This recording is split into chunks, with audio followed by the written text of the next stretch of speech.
सौम्य सरल सावलील मोर मातृभाषा नाम ओडिया चारु अनुपम शब्दावली गुंथा ओडिया भाषा मो बढ़िया मुख निश्रुतता वाक्यावलिया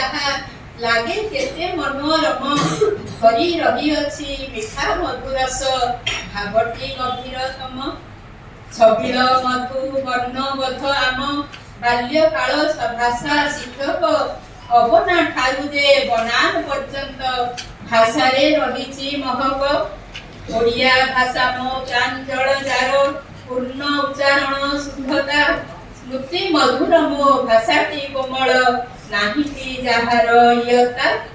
केते केते कवि लेखक जे पुनी काहि केते समालोचक कले रुद्धिमंत मोर मातृभाषा साजिदार नियामक कविता संग्रह गद्य संकलन नाटक उपन्यास ओडिया भाषा और साहित्य विभाग को देइछंती जीवन्यास मा कोळे जेणु सिखी अछि मुहि मातृभाषाटी को मोहर रचिबी ताहार गौरव गाथा विश्वरे कराई आदर रचिबी ताहार गौरव गाथा विश्वरे कराई आदर।